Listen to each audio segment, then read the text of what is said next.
Welcome to the Crypto Mobcast, hosted by me, a sexy hot female from the UK. Hey Andy, why were you moving Bitcoin? How are you? I'm not too bad, mate. I've not been moving any, unfortunately, but I'm all good, mate. Been sweating my knackers off again as usual in this bit of random sun we've had up north, so not been too bad about yourself. Good, mate. The only thing is, obviously, I dyed my hair blonde. White. Blonde. It is white. I look like I have age with my birthday, but the funniest thing is, my girlfriend never burns, right? We've been to Greece, we've been to America, we've been to Spain, like really like hot places. She doesn't burn. Yesterday, she burned in the garden, 23 degrees. We have quite a sheltered garden as well. So yeah, just been poking her a few times before. It's quite funny. Not in that way, you dirty little gits. The British sun is randomly different. So you could go to Dubai and have 45 degree heat and you'll get a tan, but in England, if it's 20 degrees, you got a red nose, your neck's red as chuff. It's something different, isn't it, over here? I remember because I live in the lakes and I used to go walking quite a lot, and like this was when I was about 20, 21, and I spent a day walking. I put sun cream on, but I sweated it off, and honestly, I came back looking like a tomato. It looked like a red day in the crypto market. It was so bad. Like I was like, I couldn't move my face, couldn't smile for a week. I was absolutely cream cracker. I was crisp. It was horrible. Now it's time for Would You Rather? Spend a few hours stuck in a lift with Justin Sun and Craig Wright, or be stuck on a bus trip for 2 or 3 hours with diarrhea and no toilet. I'd rather shit myself, I'll be honest. I'd take that option. Fuck being in a lift for M2. The thing is, it would be great to be a fly, not a human. So, like, see what they talk about and, like, how... Oh, God, I just couldn't even imagine that. But, yeah, being a fly would be really good. But being in person with them two, I'd probably try and kill myself. I'll probably jump out of the lift myself and jump off the side of it or whatever through the hatch of the roof. I think one of them two would probably start scrapping with each other because they'd be arguing who's over Satoshi, wouldn't they? Oh God, yeah. And both of them want to monopolize the whole industry. Same with CZ and stuff like Binance. But it's a joke really of how they want to claim so much responsibility in the space. But in my eyes, like, I don't see the point of monopolizing a decentralized asset because it's decentralized. It doesn't need to be built on or built around or who's the biggest and who's the best. It's more about, does it actually work and should it work? More to the point, it doesn't matter really. It just gives them an opportunity to flex their muscles, doesn't it? If they own everything, and then they just want to be that figurehead in the space rather than just being somebody who's owning a multi-million-pound company. Well, yeah, they just want to become the Mark Zuckerberg or whatever of crypto. It's absolute fucking nonsense, really. Like, who cares about how many assets you acquire or how big your bloody Bitcoin wallet is or whatever? It's all relativity. It's all about value. And if you're good in the space, people will flock to you. But this week's news and what's hot, other than me. First of all, I'm not sure if you've seen this, but a crypto hedge fund has struggled to recover from a bloodbath. So it's on about coronavirus here, and it goes into talking about, this is in the Financial Times, this news, which is quite rare for Bitcoin. So 50-year-old Muscovite invested $250 last year with a California-based crypto lab capital, which targeted double-digit gains from trading crypto regardless of whether the market rose or fell. But Mr. Matthew said his investment fell, get this, 98.5% in value when the fund folded in this year's coronavirus-induced turmoil. He said, how? I'll just say brief what I said. He says, I do not really know what happened. The fund manager turned private investor said, they said they had diversified a set of strategies. Well, wow, what type of strategy? That's mental, isn't it? What did they do? Just wait? Was the strategy wait till it's 1.5% away from liquidation and then have a stop loss there? What the hell's going on? No. I know what they've done. They went on YouTube, they typed in Superman, and they bought his coin. God, what was it, bought Slam Dunk coin and says, "Here, we'll have some more." Oh, Unbelievable. The thing is that crypto goes up about what? Let's say on average 1 to 2% per day every coin, right? Literally on a normal day. It's even today it's down 2%. How can a hedge fund go the wrong way and lose money in a market where you can go long, short? There's all kinds of different opportunities in cryptocurrency to make money over a long period of time, especially hedge funds where they do it over a gross of 12 months. How in the hell have they lost that much money? That is questionable. It's Probably why a lot of institutions aren't in crypto yet. Yeah, it is same if the actual fund folded of the entire crypto lab capital company. So they've obviously been investing in other dodgy stuff, probably been banging it into stocks on S&P 500 and stuff like that, and everything's just hit them at one of them. They've seen their ass and folded. It's fucking disgusting what they've done, really. But I bet that poor bloke's Vlad Mateev, 50-year-old Muscovite, he will be fuming. He's probably on phone to Putin saying, "Look what these Yanks have done to me." Probably. Well, them hedge funds are going to increase over time, aren't they? Let's be honest. I mean, everyone's going to have a bit of the pie at some point. But if they can't handle investments, and they probably have diversified in a number of assets, not so much crypto, but they've probably bought the wrong stocks at the wrong time, and it's obviously went absolute shit. But wow, how can you lose so much money so quickly? That's bad. And the funniest thing is they've actually blamed coronavirus for it. I mean, dear me. It's an easy thing to blame. That's what they've done. I think everyone seems to blame it on that. There's a lot of companies in the UK, like big well-known companies, going bust because of coronavirus when they already filed for bloody bankruptcy 2 months prior to it. It's just, like you say, it's something easy to blame, isn't it? Oh yeah, and they're always going to get a financial incentive to liquidate. Speaking of liquidate, Bitcoin's dumping a little bit right now. Sorry, live update. I'm not going to give you a rundown of the price like a commentator, but it is coming down quite a nice chunk. Anyway, let's move on to some more nasty news, really. Plus token scammer implicated in China's second 10-figure crypto Ponzi. Local police have busted Wo Token, China's second 10-figure crypto Ponzi scheme. The scam Wo Token took in roughly $1 billion worth of crypto at current prices from 715,000 victims.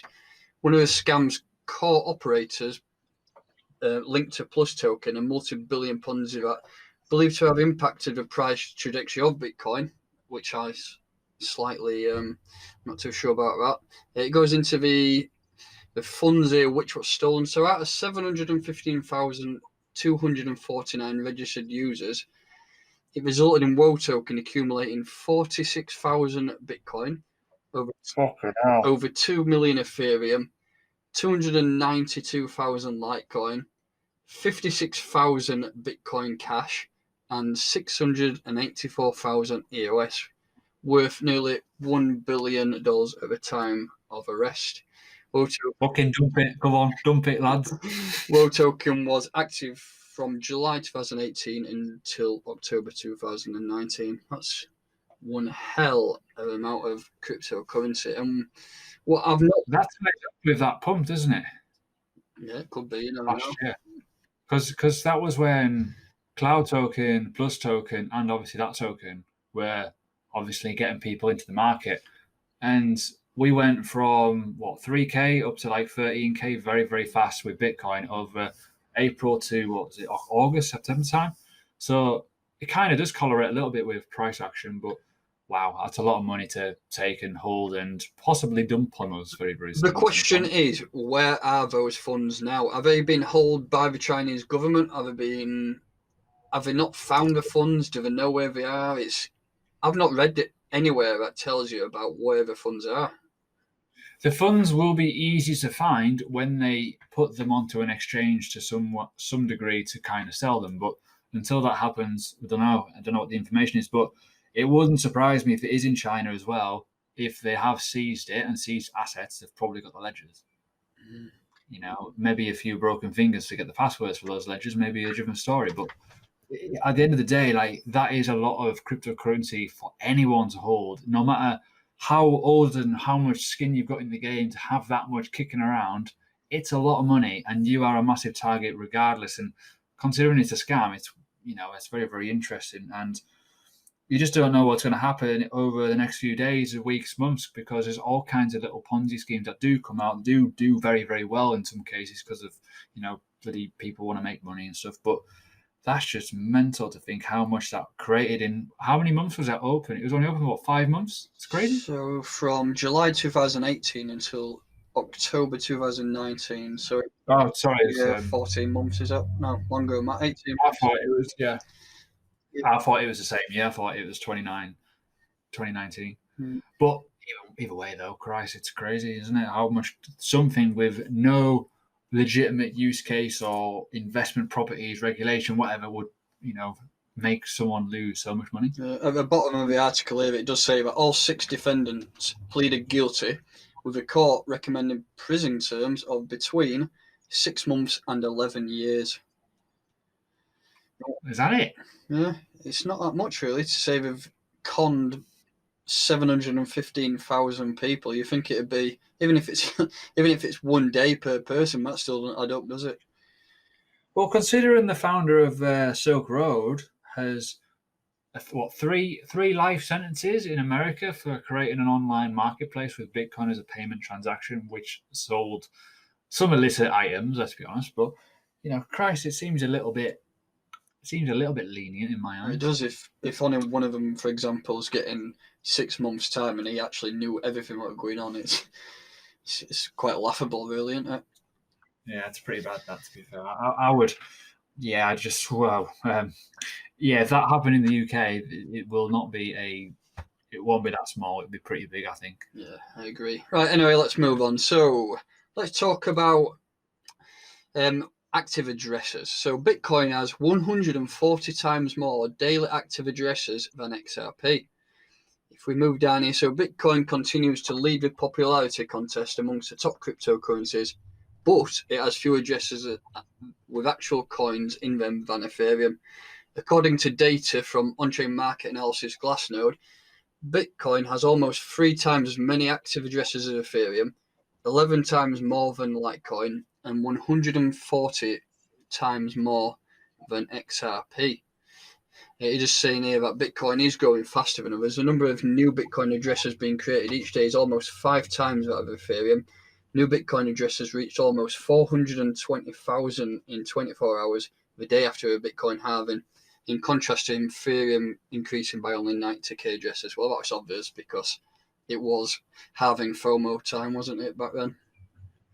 Yeah. It is nice to see though they are pumping a bit more than XRP, really, because I mean, initially it's what everybody buys into, don't they, Bitcoin, and then with all the FOMO around and everybody seems to know about Bitcoin who's not heard about it before, so that news is really, you'd say, quite expected.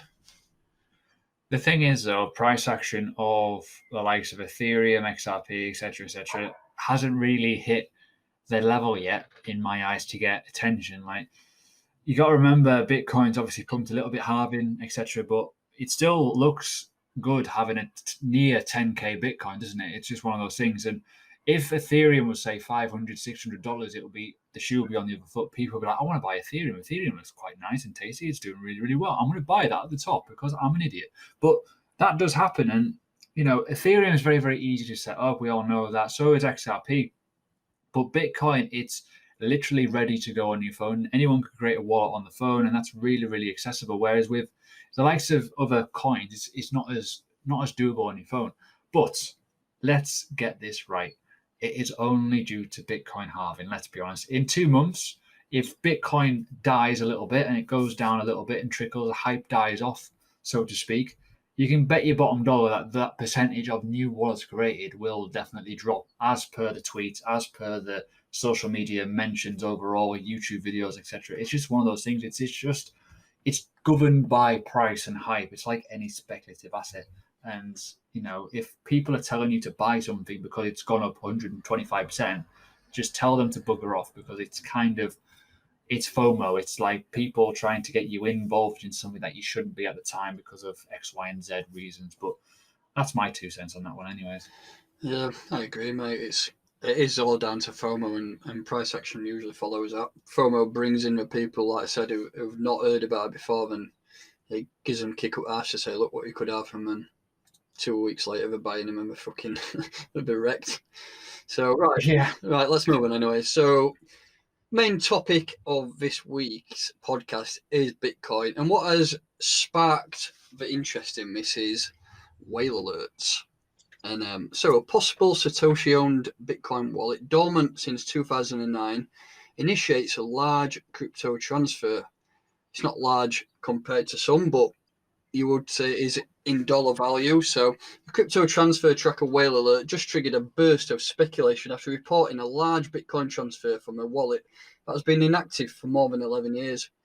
The BTC in question was mined back on February 9th, 2009, and remained dormant until today, when it was suddenly sent to 2 addresses in a single transaction. What I'm just concerned about here, it says 40 BTC, but we've seen a lot of information about 50 BTC. Which one was it? I've no idea. I did a YouTube video on it, and it says 40 on the tweet, but it actually, when you look at the transaction, it's 50. But I have no idea. Even on this article that I'm reading, it does show and say at the top 50 BTC. It shows a whale alert 50 BTC, and then in a slight paragraph down the bottom it says just 1 month after the first Bitcoin block was mined, there was a lot of people who can do it, perhaps close associates to the Satoshi. People say Al Finney, could be anyone of them. But my question is, why not who? Who is sending 50 BTC for the first time in more than 10 years? It says 50 BTC and 40 BTC, so maybe we'll fucking never know, but that's what it says. Yeah, it's only 10. It's only a little gap in it. Yeah, it's only, 100 grand?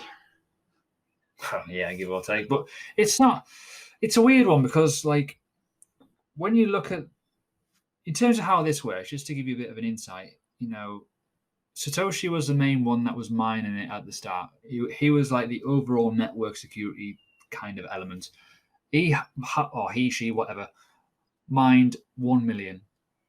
So that's 1 million is pretty much locked away. It's never been touched since. These 50 is done, 2 to 3 weeks after those said 1 million was mined. So it's in and around that first region, in and around where it all kicked off. And we only know by name, essentially, Hal Finney and obviously Satoshi, the original miners. Hal Finney was one of the first original owners of Bitcoin. He was the first person to get a transaction and send it back, etc. He died in 2014, and his wife's denied that it was her. So it's nothing to do with Hal Finney. No. It's just interesting to know, because obviously a lot of cryptocurrency miners back in the day were pretty secretive. They didn't obviously want to get their identification out and stuff. But it's definitely interesting to think that this has been dormant for so long. It's an original mining setup, as in from the start, the 50 block mining sort of setup. It would have cost you less to mine 50 BTC than to make a cup of tea with your kettle.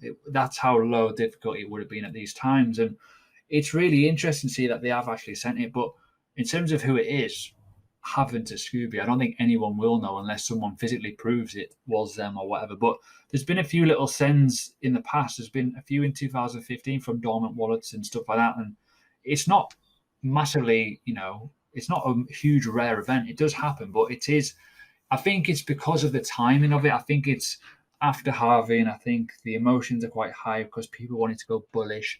And then people kind of flapped a little bit at this because it dumped the market. I think people were in fear that it was potentially Satoshi who could have activated a 1 million drop, which could have happened. But it's all speculation. And I think too many people are getting the knickers in a twist right now in terms of what Bitcoin really is and how it works and what the effects of halving is. But it adds to the mix, and it adds a bit of excitement when 2009 wallets are activating a little bit and moving stuff around. So it is kind of cool in a way, but I wouldn't worry too much about it in my eyes. No, I mean, if it were 100,000 Bitcoin, then you'd start to flap a bit, but 50, I mean, there's been all sorts going around saying it's just Satoshi coming to pay his electric bills. It could be pretty much anything. Somebody, one of the previous miners from back then could want a new house, so it's nothing major, is it? It it creates a bit of, like you say, it creates a flap and people panic and it hits news and then Bitcoin dumps a little bit and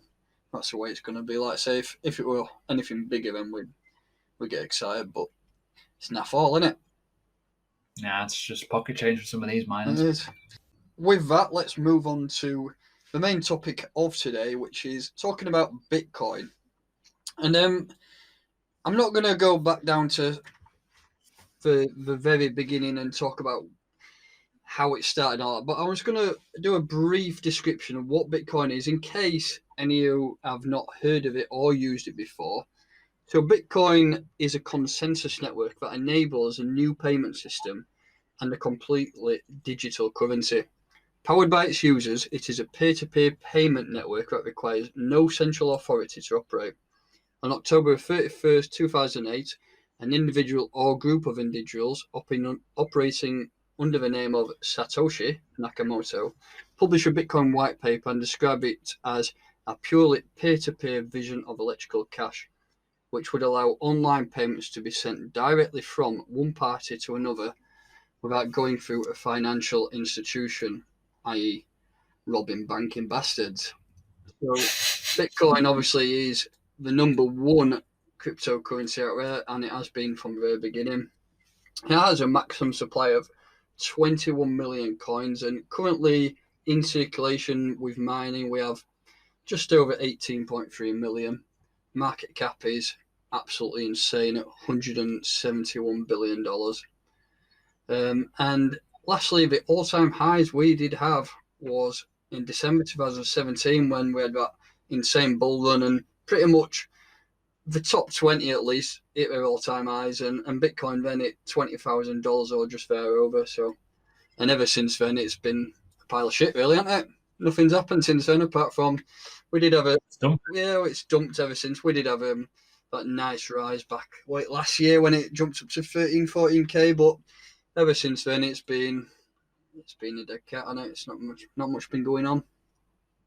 Well, watching the price now, it is dumping quite high. It was, as you were speaking, it went down to 9.1 something. It went back to those daily levels, and I think we're due a correction due to halving hype and all kinds of stuff. But Bitcoin is a brilliant bit of kit in terms of how it works. But I want to ask you a question. Who do you think Satoshi is from the information you've got? I always personally thought Ralph, innit? I mean, talking to himself over Bitcoin talk back in the day, and I reckon it were him.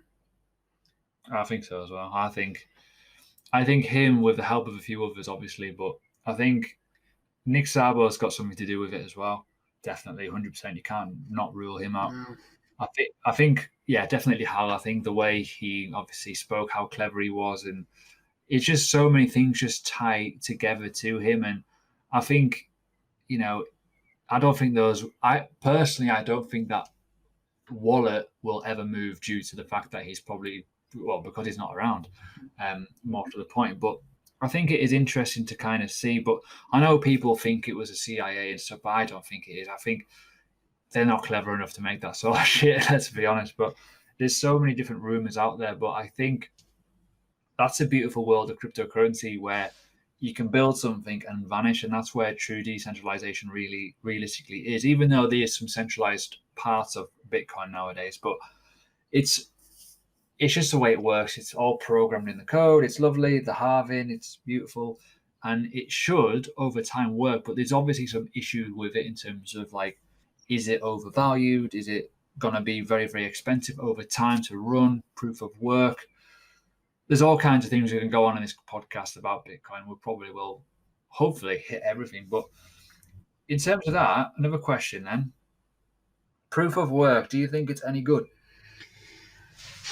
It depends in whether you can use renewable energy to mine it, and can it be cost effective and brought down, or is it other ways of creating energy specifically for mining other than what we have nowadays? Because it's energy, isn't it? It uses. I mean, it's not as bad as it used to be, but personally, proof of work, there's not much security layers to it. That's why proof of stake and masternodes and other layers of security came out. Bitcoin was the first one to come out, and to be honest, the blockchain is fairly basic, whereas nowadays you have a lot more systems in place which add that added security and speed. For example, XRP, that is absolutely ridiculous how fast it is, and proof of work, I mean, I think it's outdated in my opinion. Yeah, I agree. I think there's more trouble ahead. I think it has to become energy efficient for it to work. Obviously, to hack Bitcoin, technically it's easy. You need 51% of the overall mining capacity to do it, but to do it, it'll be incredibly expensive. It's not worth it. For any hacker to bring down the Bitcoin network, it will cost them a fucking fortune. It's not worth it. They will not make any money out of it. That's how long it'll take. But the fundamentals of proof of work is it's pretty energy sucking. It requires a lot of cost.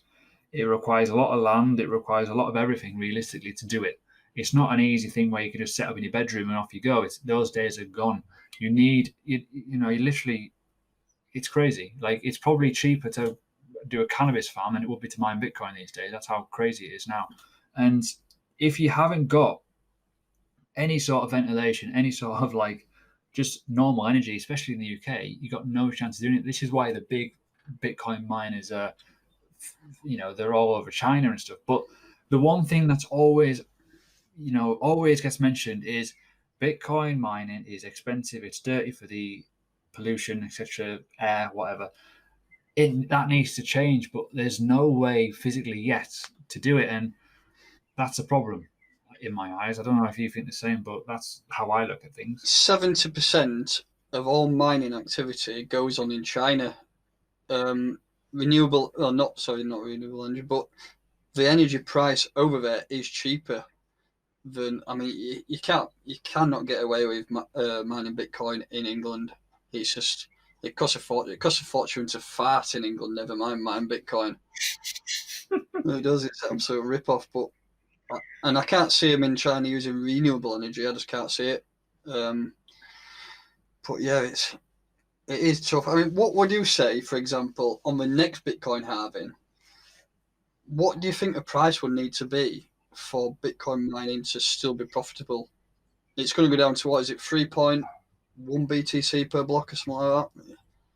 Yeah, but you talked about profitable then. It isn't profitable now. No. It's fucking underwater now. Yeah. And that's the problem because the price has maintained a high level and because the miners kept on up until halving, the hash rate kept going up, the difficulty adjustment went up as well, and it would then mean it's a more expensive algorithm to crack the code.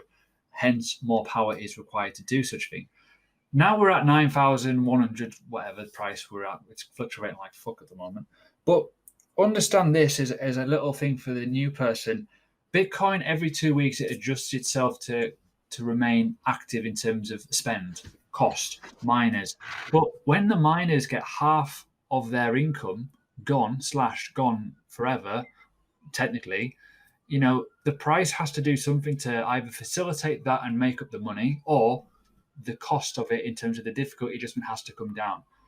The problem is the difficulty adjustment has came down now, but the price is starting to follow it.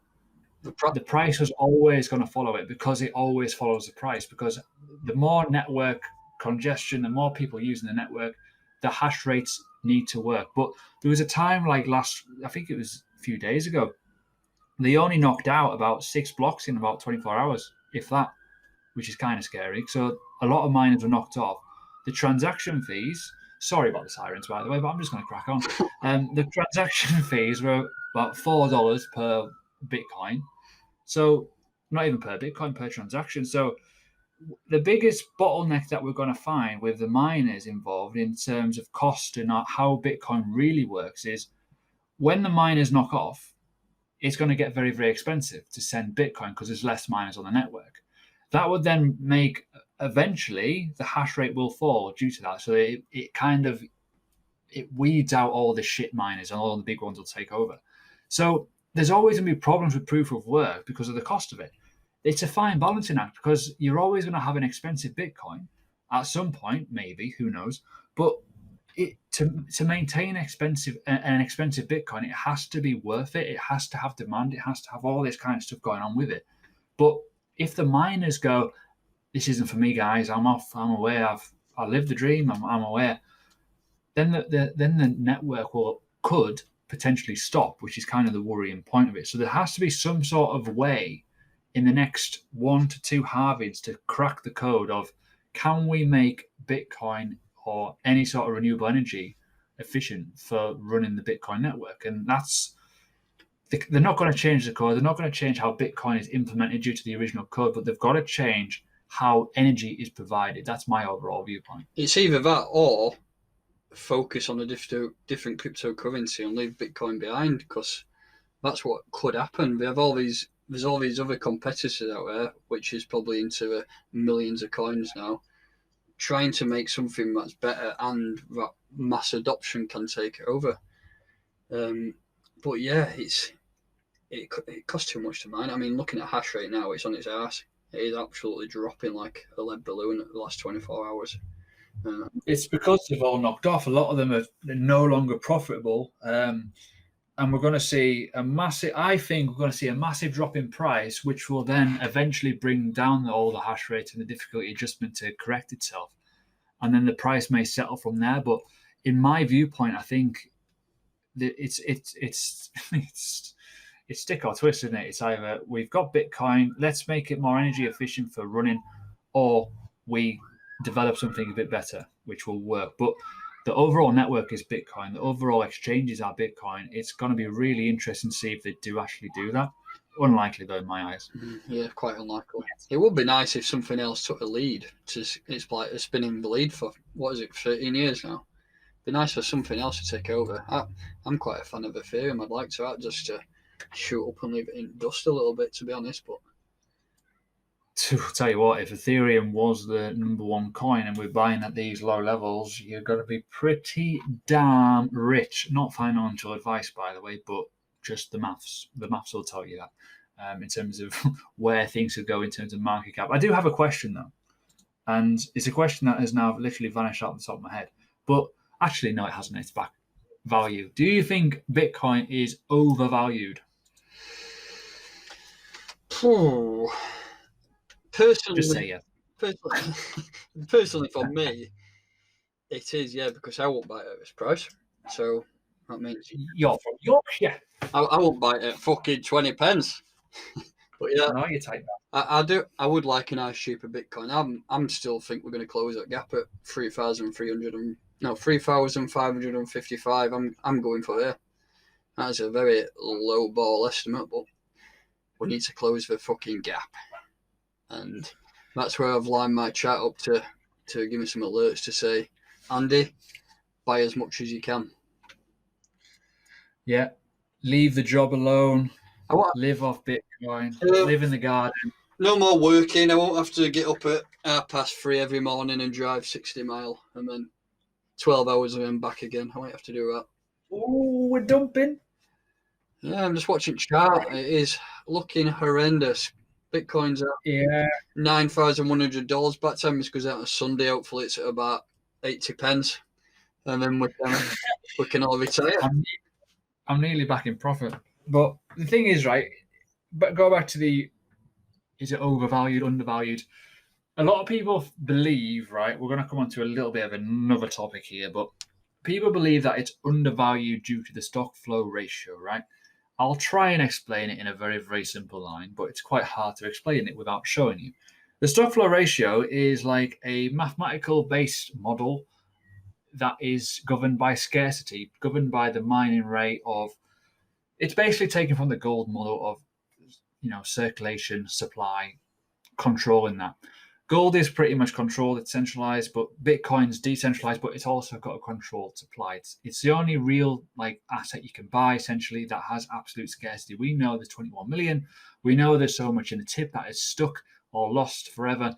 But we also know how much is going to come into the system every single 10 minutes on the blocks. But this stock to flow ratio is predicting some balloon numbers, like kite figure numbers, like in the fucking blimp, right up in the sky.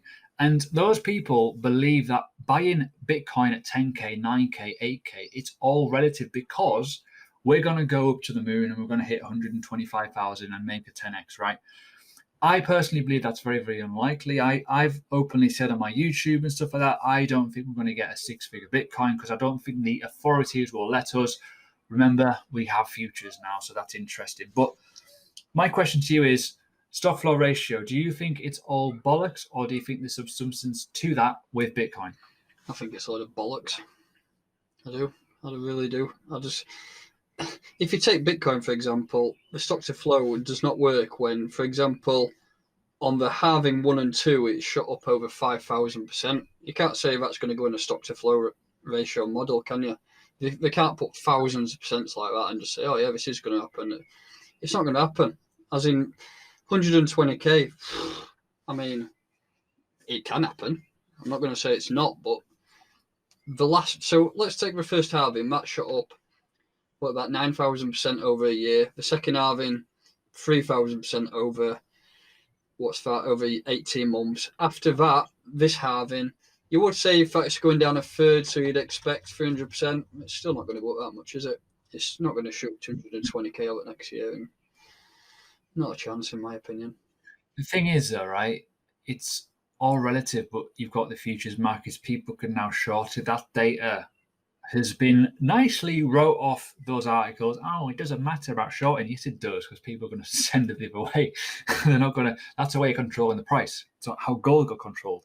But when you consider that, what is it, 288,000, I think the next prediction is. But I did a video on this, and apparently today, or not so much today, but May 2020, Bitcoin halving, the rough price that the stock flow ratio would give us would be $55,000. We are nowhere near that. And if I'll tell you now for free, if Bitcoin was $55,000, I will be selling up. I will be buying a nice house on a lake. I'll have a Lamborghini, and you'll never hear from me again. I will be out because that is a barbaric number of how much a valuation would be, because it's not so much the value of Bitcoin. The value of everything else will rocket to the moon as well due to interest, FOMO, people buying this, that, and the other, left, right, center. It will go crazy. And some people only have one setting, and that is 100% bull mode, 99% all in or nothing. It's like they just do not want to hear to reason of market cycles. They don't want to hear to reason to anything other than, we're going to go to 100,000, buy your Bitcoin now. Buy the dip. It's only dipped 99% in the last 2 months. Come on now. But yeah, I get quite annoyed with it because I do fundamentally think it is flawed because I don't think the numbers stack. I think when people say $1 million for one Bitcoin, that's crazy because I know people, I know myself, I know a lot of people that hold about 10 to 15, 20, 30, 40 plus Bitcoin. Are the authorities really going to just make them have a valuation of $40 to $50 million? Probably not. Not a chance. Because it's going to be absolutely scary. Then you've got the problem with power and mining and all kinds of different things and how to get it in and out and taxation and, oh my God, there's all kinds of stuff. But in terms of all that, in my eyes, I think the stock to flow ratio, I think it only looks good because of the low price of Bitcoin and how it kind of got popularity, demand, use, adoption. We got there a little bit, but now we've got to go to the next level. It's going to take some doing to get to the next level in my eyes. And I think it's got to need a lot of good altcoins to get people to notice Bitcoin and all kinds of stuff, because the overall market is Bitcoin. You've got to remember, most places is still set up for you to buy Bitcoin before you buy anything else. That's kind of how it is. But in my eyes, I think it's going to be absolutely crazy. And if we've got a problem with miners and it's very, very expensive to buy Bitcoin, or it's still hard work, as we said in the last podcast, the adoption won't happen anytime soon because it's still quite hard to do it. And yeah, something that's hard to buy, something that's going to be quite expensive to buy as well, is not going to balloon overnight, is it? Let's be honest. We know that. What I'm interested in knowing is when we have come to the, say, for example, the third, so we've had the third, the fourth, fifth, or sixth halving, and Bitcoin miners are having to mine. How will they still be mining and in profit? What do we need to happen? Do we need the price to be at that 55 grand? Do we need it to be higher? What do we need to happen for them to be profitable? Or what if we all shut up shop and just ended it and said, right, that's me, can't afford it. There's no way I can afford to mine Bitcoin at 10 grand in, for example, 8 years' time at halving number 5, and you only get in 0.5 BTC a block. Well, that's the ultimate question. That's technically what the code should do. It should be, it should adjust the difficulty. But the thing that the code doesn't do is it doesn't factor in energy prices or technology costs or, the problem with mining is that the machines only last for so long. That's a cost. You need staff to manage them. That's a cost. You need buildings. That's a cost. You need energy. That is also a cost that is variable dependent on what time of year you're in, etc., etc. It's all issues that are they look good on paper, but in theory they're absolutely flawed. And the fundamentals of Bitcoin is technically to mine, and it will sort itself out. But if there is no big price per Bitcoin and the miners are getting literally 0.5 BTC per block reward, they're going to go, no, thank you. And that's where the problems lie. And that's why I'm saying that cryptocurrency, it's like a long and a short-term game. Don't back one horse and stick to it forever. Don't just, there's people on YouTube, you've probably noticed, they're selling the house for Bitcoin. I think that's a stupid idea. But it's crazy, isn't it? But there's always going to be something that's going to be better. There's always going to be something. But if Bitcoin becomes a store of value, the asset may change in terms of what it needs to do to send payments. They may still be miners, but the miners may not be required as such to send the payments, for example. There may be a layer 2 on there, like the Lightning Network, where you don't really realistically need it, which would make things a little bit easier. But this is all what if and technology adjusts and stuff. But for me, if we're like, say 20 years from now, right, I'll probably be dead by then with my lifestyle. I'm an idiot. But with all that, we don't know what's going to happen. Like overall, that the space might not be here anymore. There's all kinds of cool stuff happening as well that could bring new coins to the front. But the biggest problem is, we know it, is energy and the price of Bitcoin. Does it color it? And even now, right now, the third halving, it does not. It's already underwater currently. I think it's about 10K at current prices that's profitable for most of the part, but that's just because the hash rate is like ridiculous or whatever it is right now. But it's a weird time in my eyes. It is. And the lower the price goes, the more mines are going to keep shutting off until we get to quite an interesting situation. But when that interesting situation pops up, I think that's when the price will just skyrocket out of nowhere and leave a few people in dust. Well, for it to happen, we need demand, we need adoption, we need all kinds of good stuff. But if that is showing as weakness on the miner side, it's going to be very, very expensive, very, very fast to actually buy into Bitcoin. Then that'll just put people off straight away in my eyes. Yeah. Thank you for tuning in. Join us here at the same time next Sunday.